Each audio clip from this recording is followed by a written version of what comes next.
Good morning, and welcome to Uber Technology Inc.'s Q1 2023 earnings conference call. All participants are in a listen-only mode. After the speaker's presentation, we will conduct a question-and-answer session. To ask a question, you will need to press star followed by the number 1 on your telephone keypad. As a reminder, this conference call is being recorded. I would now like to turn the call over to Balaji Krishnamurthy, Head of Investor Relations. Thank you. Please go ahead. Thank you, operator. Thank you for joining us today, and welcome to Uber's first quarter 2023 earnings presentation. On the call today, we have Uber CEO, Dara Khosrowshahi, and CFO, Nelson Chai. During today's call, we will present both GAAP and non-GAAP financial measures.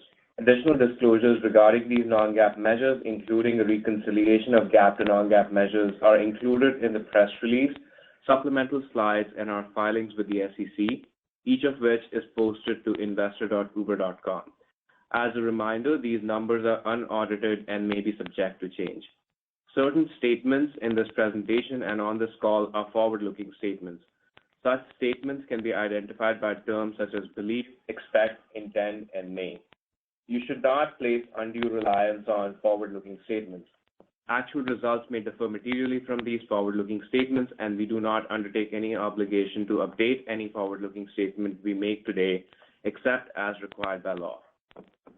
For more information about factors that may cause actual results to differ materially from forward-looking statements, please refer to the press release we issued today, as well as risks and uncertainties described in our most recent annual report on Form 10-K for the year ended December 31, 2022, and in other filings made with the SEC when available.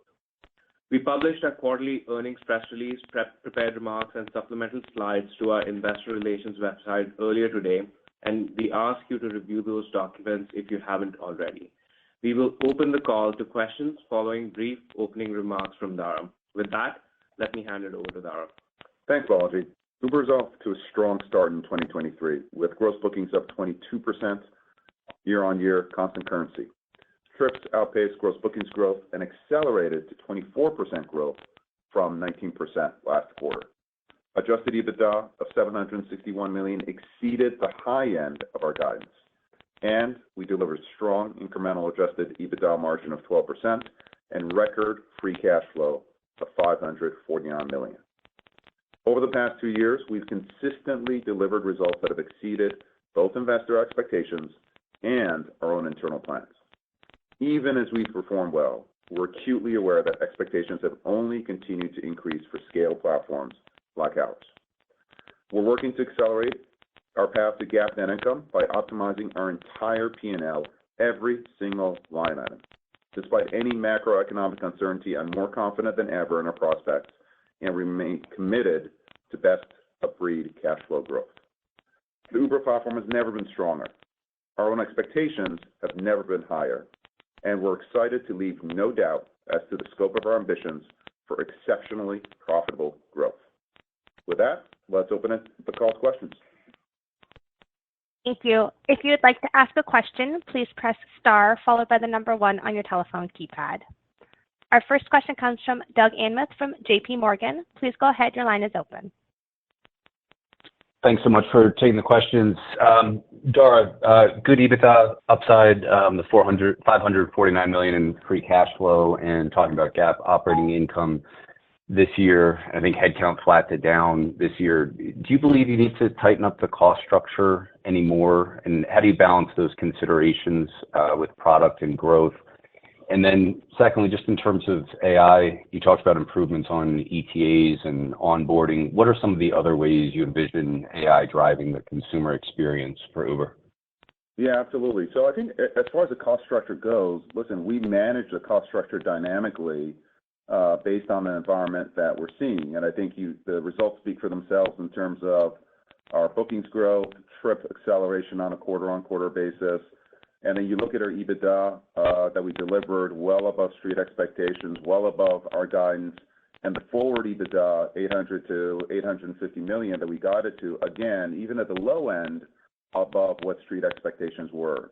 So we will be managing our cost structure to the opportunities ahead. and also with a very strong kind of dose of discipline. So even in a market where we're gaining category position, we expect our headcount to be flat to down for the balance of the year. And that is going to be our starting point as we go into next year as well. So I think you're going to see pretty extraordinary leverage in terms of the top line and bottom line.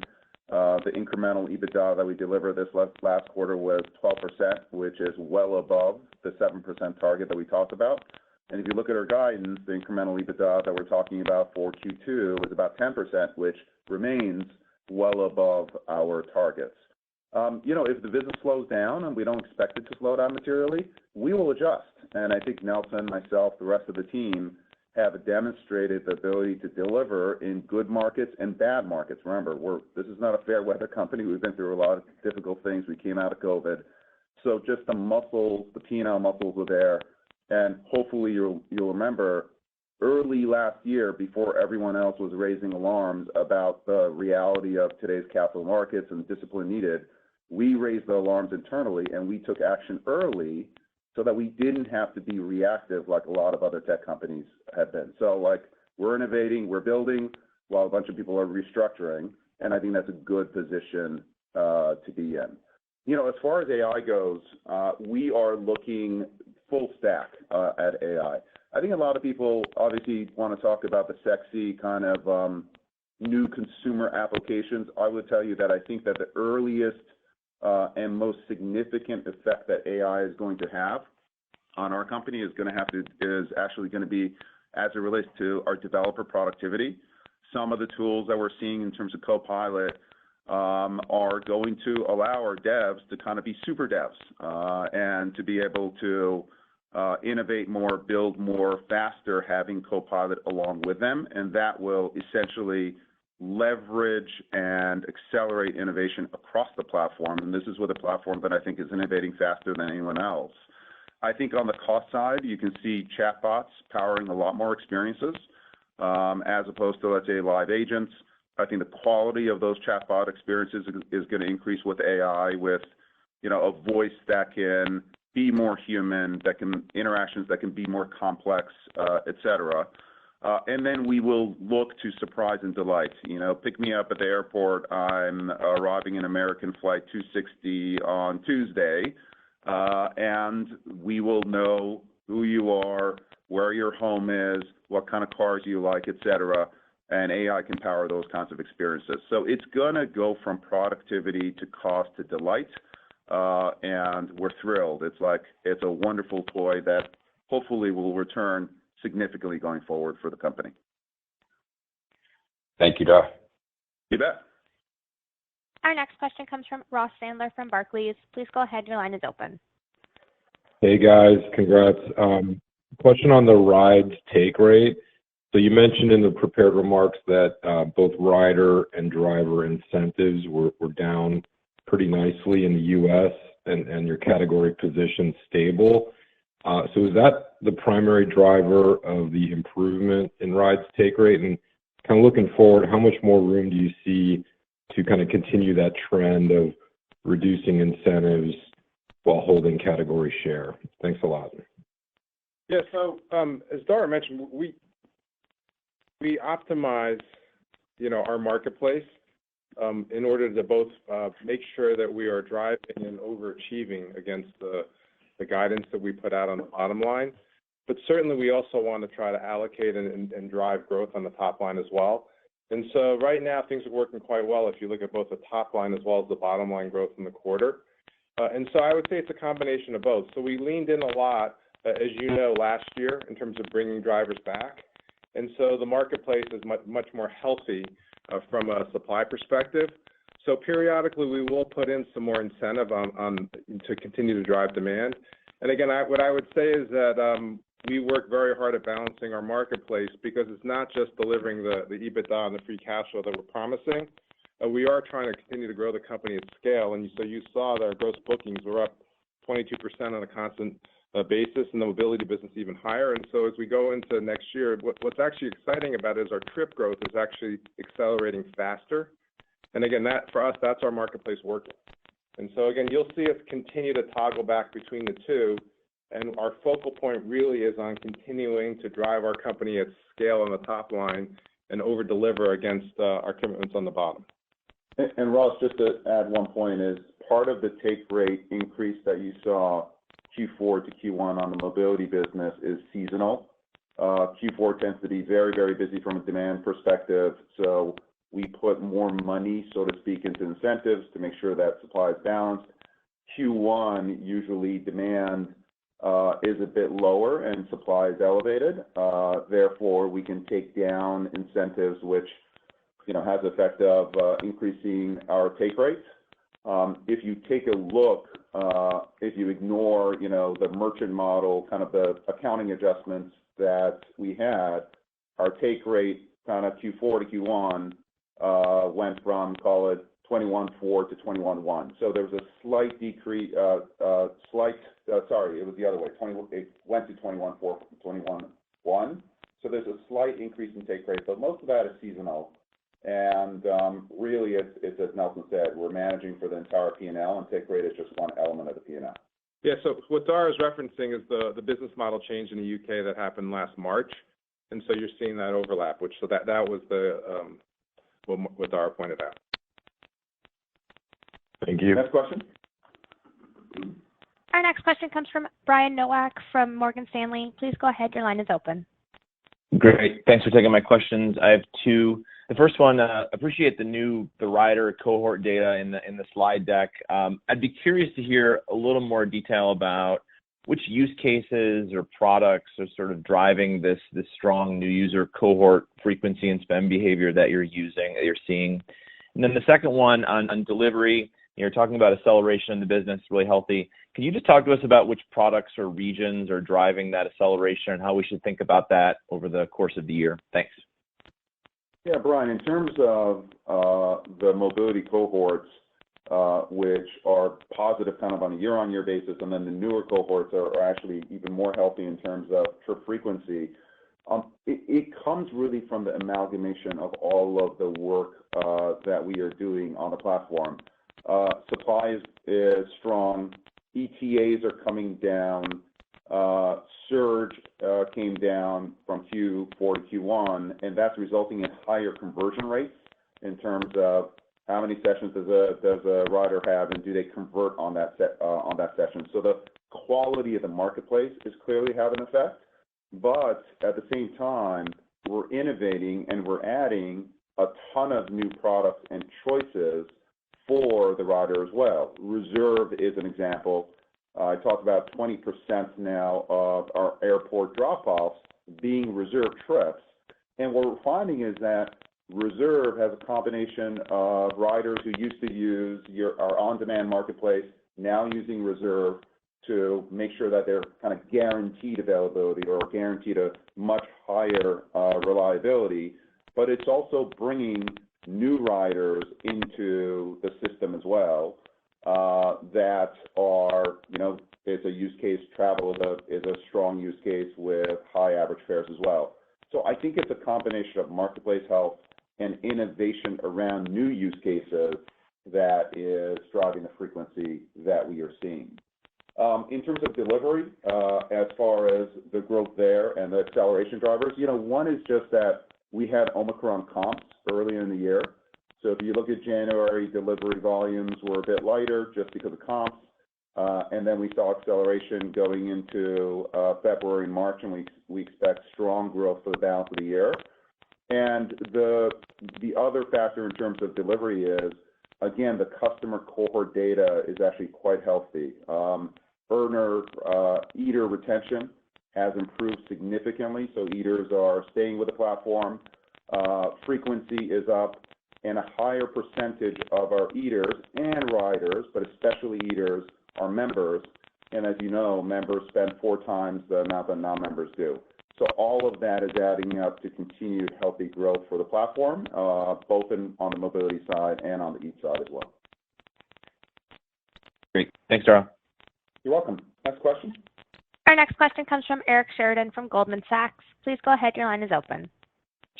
maybe following up on that with two on the delivery side of the equation. Dara, you called out in the letter improving your category position in large markets. Can you give us a little bit better sense of what you see as the key investments to improve category position are, and how investors should think about the growth output or the yield from those investments looking out over the medium to long term?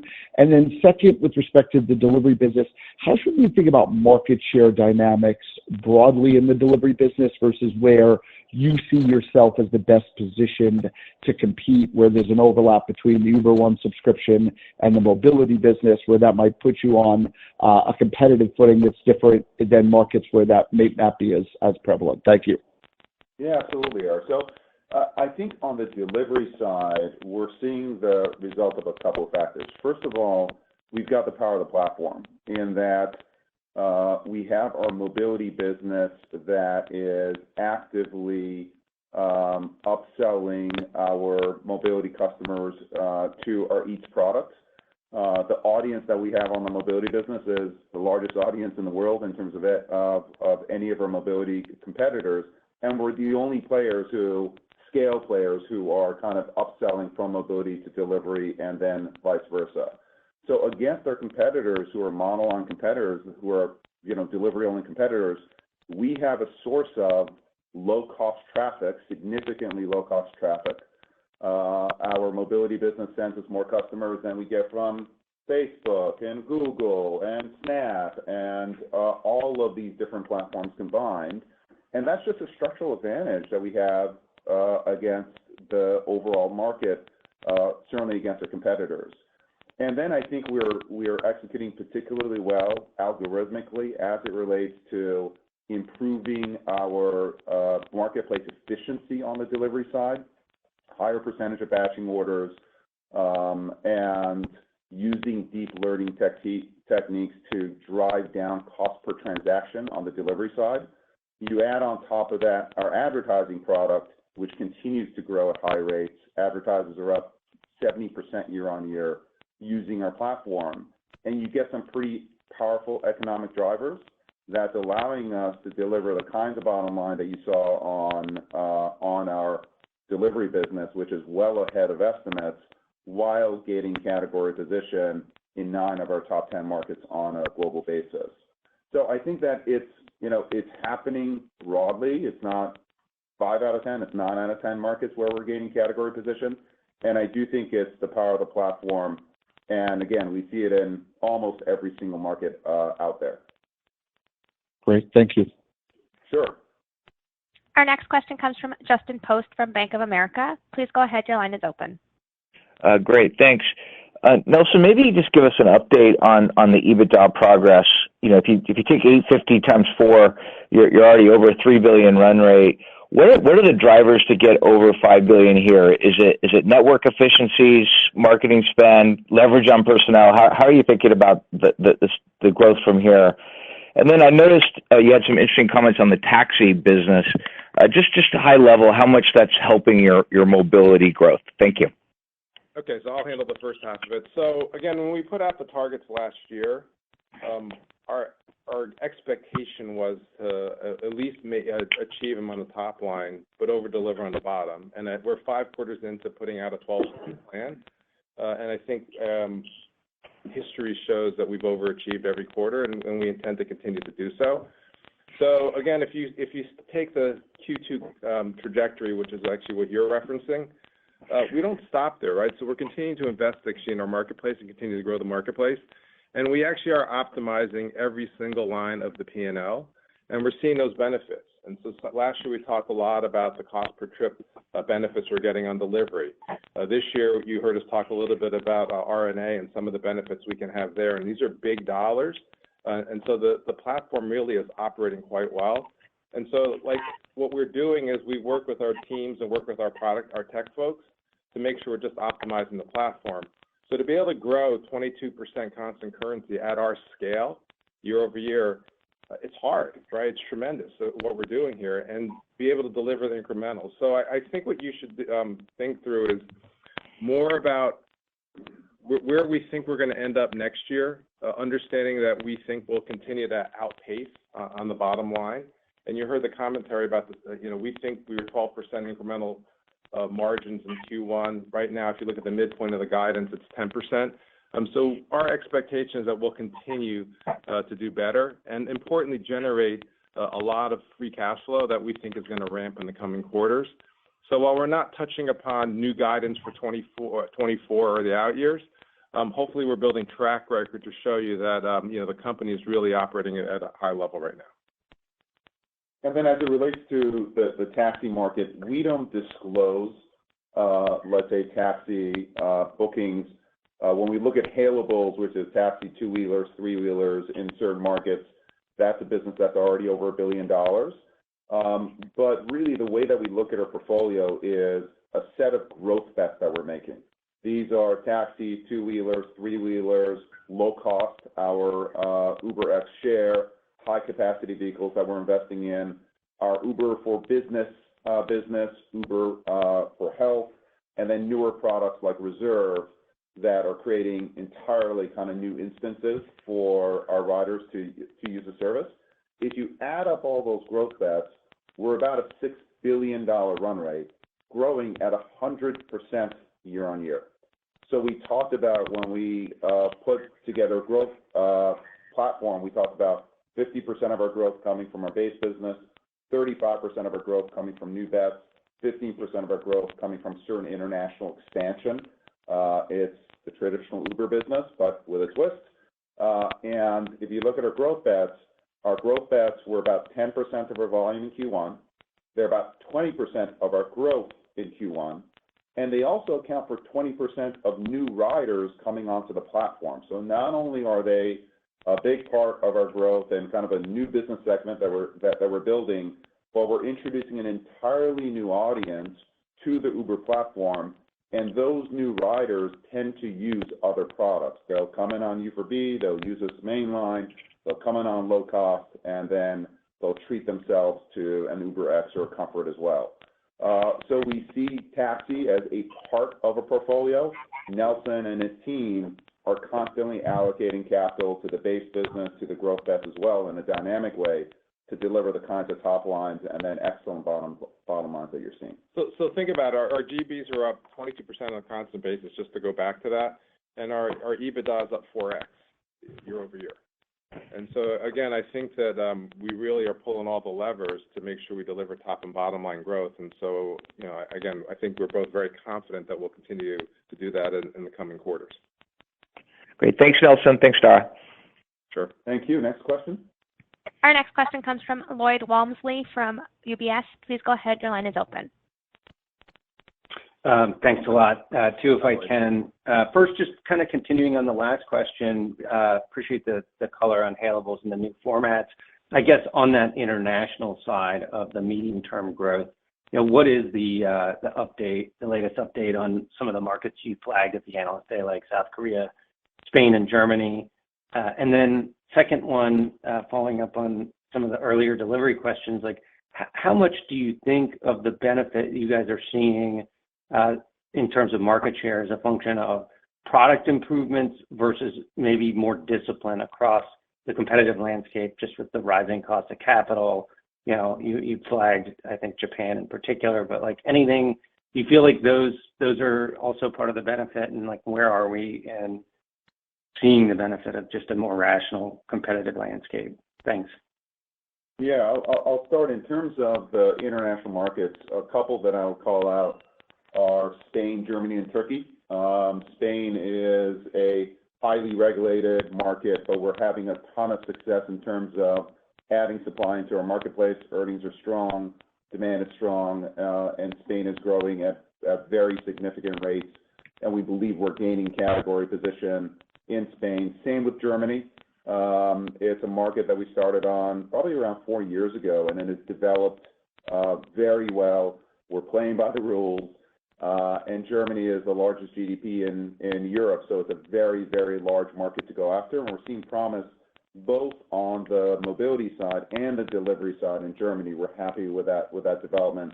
A couple of other markets are Turkey, where Turkey is a taxi market, and our innovating around hailables and building a taxi product has allowed us to penetrate into that market as well. And then Argentina as well, showing real promise in South America. We're seeing with South Korea and Japan, the market development there is slower than we'd like, frankly, and it's partially because of regulatory issues as it relates to dynamic pricing, et cetera. We're not able to kind of flex all of the muscles of the marketplace of what makes Uber great, especially on the pricing side. We think pricing reform there will benefit drivers, so we think it's absolutely something that will help out the market, but it's taking a little more time than we would like. And then Nelson, you want to talk about the second? Yeah. So on the delivery, so yes, you're partially correct. I think the rationalization of the marketplace is driven by the higher cost of capital. As you know, we've led in terms of trying to drive companies towards profitability, and frankly, for me, companies need to make free cash flow, and so we've led from the front on that. And certainly, everybody's had to follow, given where the market is right now. And so we are seeing the benefit of having a bigger and, frankly, a more efficient platform. And it's allowing us to really make progress in certain marketplaces like most of Asia and particularly the UK are big call-outs in the first quarter. And importantly, what's important now is that right now, if you look at our top 20 delivery markets, so overall on delivery, we're generating 2% EBITDA margin. We're profitable in 15 of our top 20, and actually 6 of our top 20 markets today in the first quarter are already above our long-term targets. So we're growing our market, our category position. We're gaining. We're growing at the top line, and we're delivering on the bottom line. I think that's just a good formula. But certainly the overall cost of capital increases and what's going on the broader world has helped when you have the broadest and the most efficient platform, and one where we have the benefit of going cross-platform. Okay, thank you, guys. Thank you. Next question.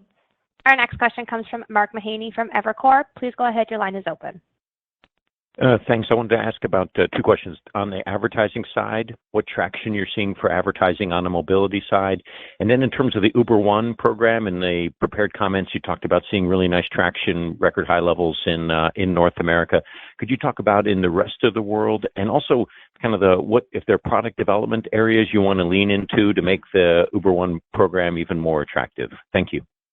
Yeah, absolutely. So we are very happy overall with our ad products. We talked about the number of advertisers who are using our product growing 70% to 345,000 businesses.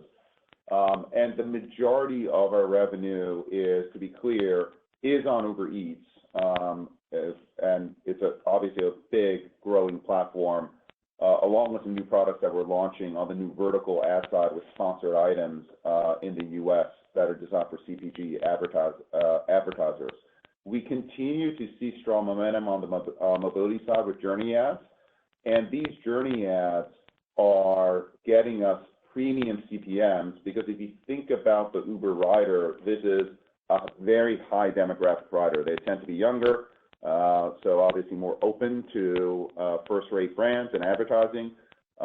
They tend to be mobile, they tend to be urban, and they go places. They are moving and they are spending. So we are seeing very high CPMs as it relates to our mobility advertisers.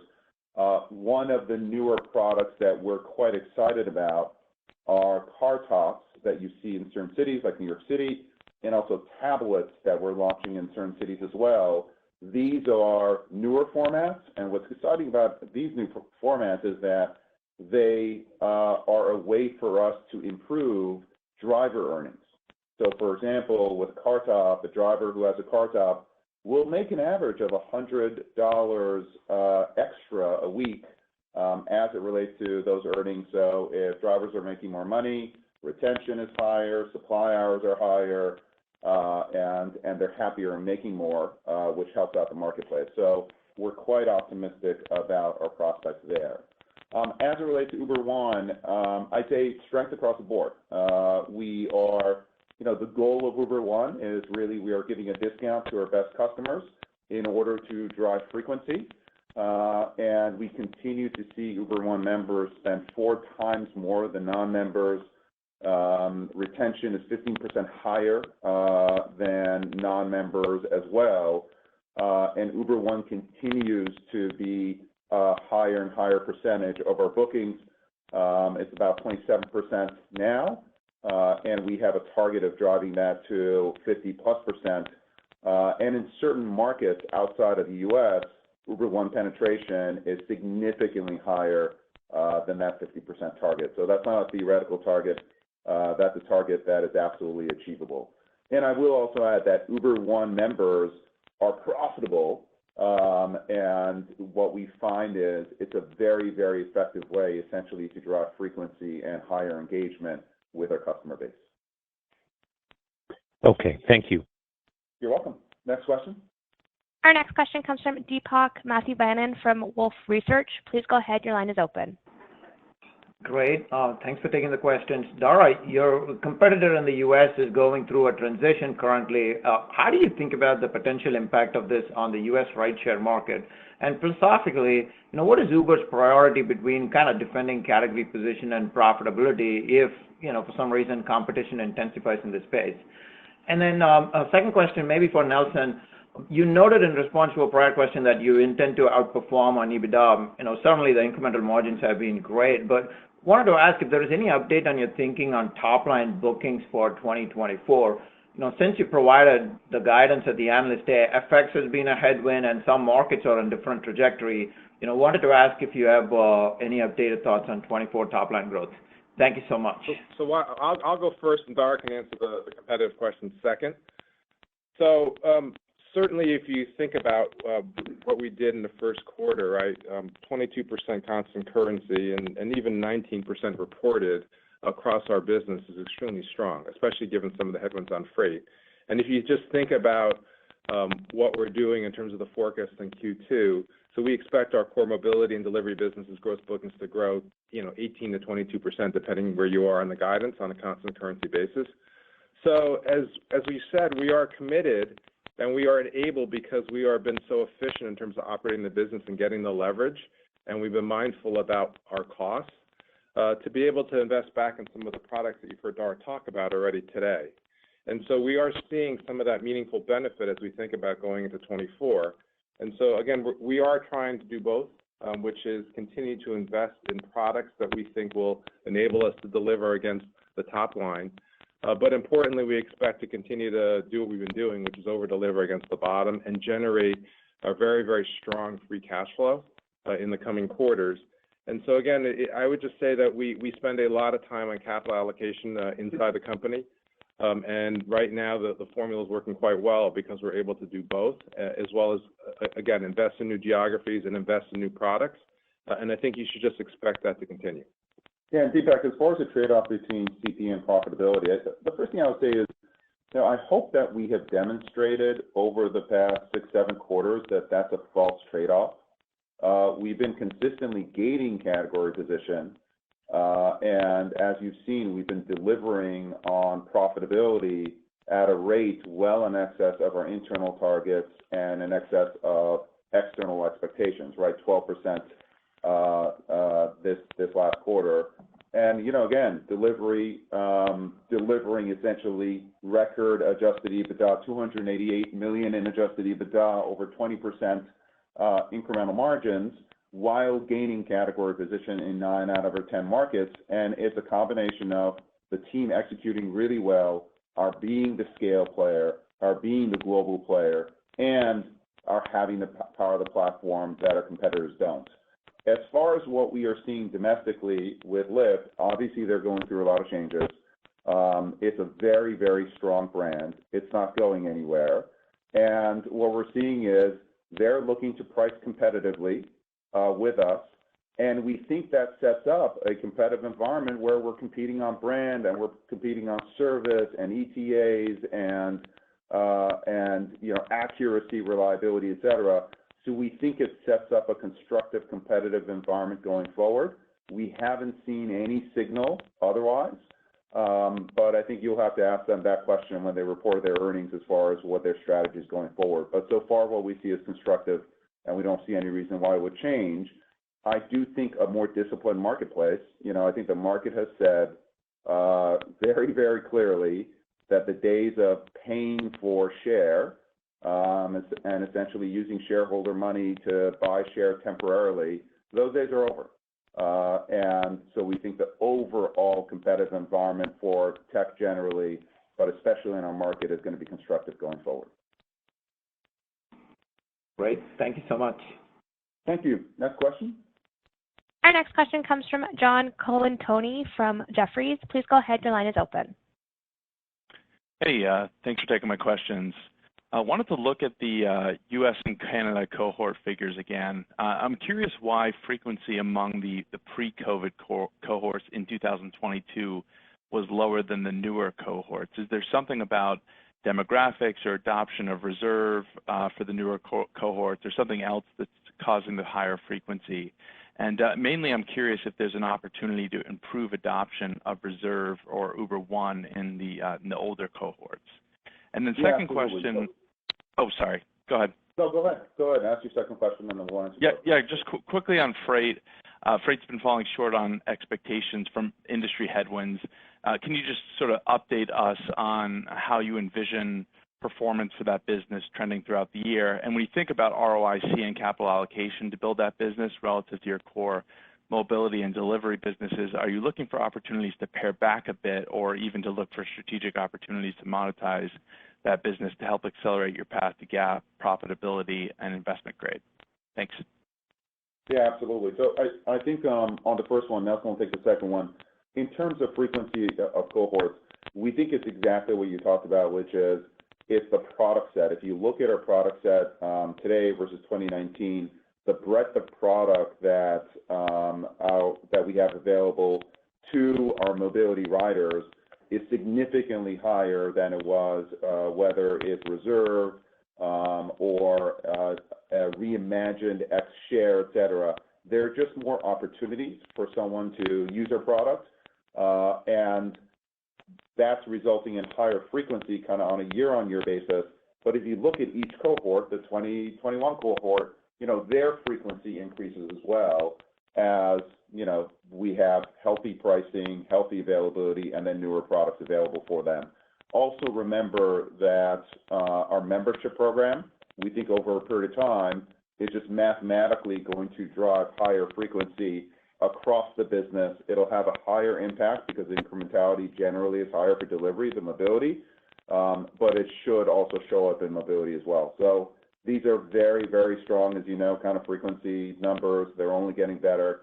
And we think as we continue to innovate around new products, we should be able to have industry-leading frequency, especially since we are able to bring in users on a Rides platform or Eats platform and cross-sell them in a way that no one else can. Nelson, you want to talk freight? Sure. So first of all, on freight, from a macro perspective, we are at a macro low in terms of the cycle. And so what happened was a lot of supply entered the market broadly, and a lot of the supply chain challenges that came during COVID have arrested. So right now you're seeing a very oversupplied market, and so that really impacts rates, and it really impacts the combination of spot versus contract rates. And so that's actually going on globally, and you probably will see that as you think about other freight carriers, and certainly in the brokerage space. In terms of its impact, as we think about the guidance that we put out, as we think about getting towards GAAP operating profit, those are all taken into account into the guidance we make, into the statements we've made. And so, while we think about from a capital allocation perspective, it is important to note that, we raised excess external capital to fund freight, and we actually fund it separately. And in fact, even the employees of freight are getting freight equity as well. And so there's a separate board that manages it as well. So freight really is something that we still believe in. The team continues to make progress in terms of digitizing a very analog business. We are in a very challenging part of the cycle, and again, we have a lot of optionality around it. But again, the team does make progress, and Lior and team are making very good progress in terms of some of the applications there. But again, we're in a tough part of the cycle, and it has no impact, if you will, or minimal impact as we think about the guidance that we give at the corporate perspective in terms of generating both GAAP operating profit as well as free cash flow. I mean, just one other note, going back to frequency to add. One of the reasons why we're quite optimistic about our frequency on the mobility side is if you look at the 2019 cohort, actually Uber Pool which was a high frequency but extremely low margin product, negative margin product for us, was a much more significant part of the portfolio than UberX Share is now. We are now launching UberX Share, I would say, in the right way with economics that work. We are aligning incentives between the rider and the driver and ourselves in terms of pricing as well. So as we expand UberX Share, as consumers experience it, and we're seeing strong signal there, we think that could be an additional tailwind for frequency going forward, in addition to general experience and the membership program. Next question. This will be the last question. Thanks. Our last question will come from Ron Josey from Citi. Please go ahead. Your line is open. Great. Thanks for taking the question. I wanted to ask a little bit more about Uber One, just given it now accounts for 27% of gross bookings.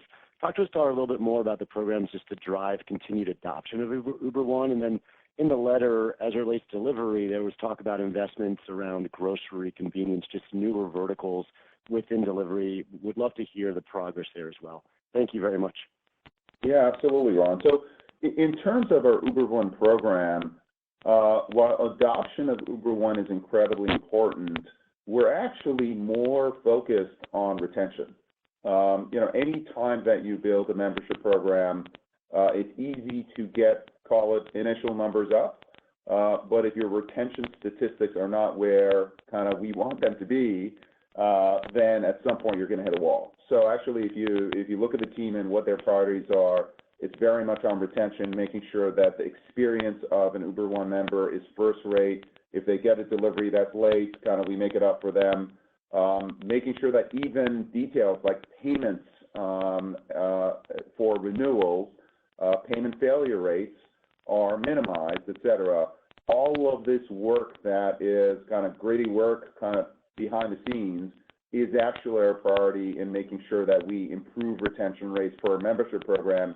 If we improve retention rates, and we're quite confident that trends are definitely moving in the right direction, then you'll see overall membership continue to increase. And obviously, higher retention means happier members as well. So that really is the focus of the group, and it's definitely showing up in the increased penetration as it relates to our overall gross bookings. You will see more experiential benefits of Uber One. Right now, it's all about discounts, and discounts are awesome, and a much higher percentage of our members just logically should be using the program because they will save a ton of money. But also, we will look for experiential benefits, like, let's say, priority dispatch during certain periods to introduce into the program as well. Those are unique benefits that we can offer that really no one else can offer. As far as new verticals, we're very, very optimistic on our progress there. We're now at in excess of a $5 billion annualized gross bookings run rate. The business is growing 30% year on year. And really, it's a disciplined investment path into the category. What we're most excited about is the product itself. We are introducing the native grocer experience to a much larger audience across the company.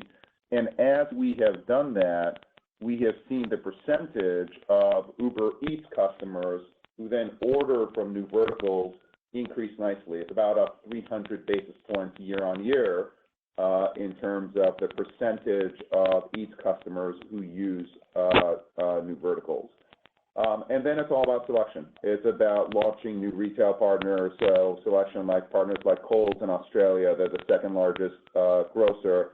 As we add selection, as the experience continues to improve, those Eats customers who use new verticals are going to be happy and they're going to come back. So the trend here is positive, but we have a very long way to go. Our ambition for new verticals are multiples of the $5 billion that we're at now, but it is going to take disciplined growth to get there. And I think by the results that you have seen us able to invest in new products like new verticals, but at the same time deliver substantial increases in margins at the same time. And I think it'll be more of the same going forward if we do our jobs. Let's wrap it up there. Thank you, everyone, for joining. Thank you very much.